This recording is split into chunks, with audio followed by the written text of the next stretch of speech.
Thank you, Mo. Well, just days after President Trump announced a potential 25% tariff increase on 3 countries, Mexico and Canada have come to an agreement that will delay the tariffs at least for the next 30 days. Both Mexico and Canada agreed to boost border security efforts, leaving China as the only country that has not yet agreed to some type of deal. Our Xavier Harris spoke with some business owners around town about their concerns. Xavier.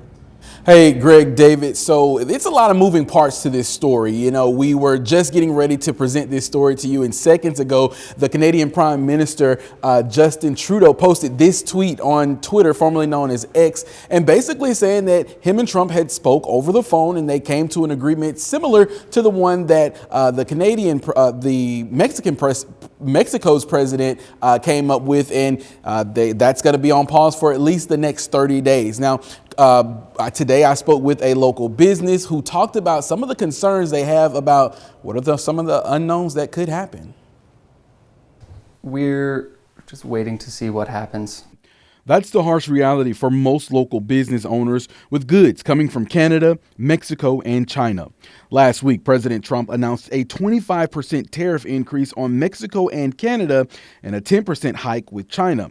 Jess Ulrich, owner of Notchwood Fab, says his timber and wood company has been in business for 2 years and their imports are domestic. He says while his imports are domestic, prices could still go up.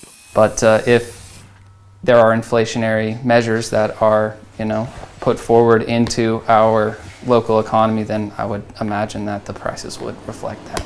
But Brent Smith, who owns Evans Lumber, says this isn't the first time he's heard of tariffs under President Trump's administration. He experienced them firsthand when they were imposed on his paper company. He's a man of his word. If he says he's going to do it, he's more than willing to have it carried out. Last time people thought it was a threat and he carried it out when the 25% tariffs with China. He says the lumber business is a high volume, low margin business.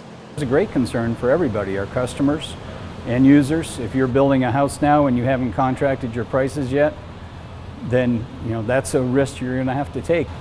Prices will go up. Our costs will go up. Smith says a lot of businesses will try and find other options to keep prices affordable, like getting goods from a different country. But he says in doing so, that could take time. You have to go visit the manufacturer. You have to do a quality assurance analysis. You have to find the manufacturer. That process could take a year. You have to get samples shipped back and forth. And then you have to get your customer's approval on top of that.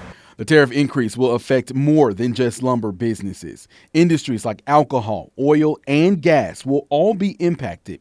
Smith says if China and Canada doesn't come to an agreement with the U.S., we could start seeing those price hikes in just a few weeks. And it's always wait and see, because you're really defenseless. There's not much you can do.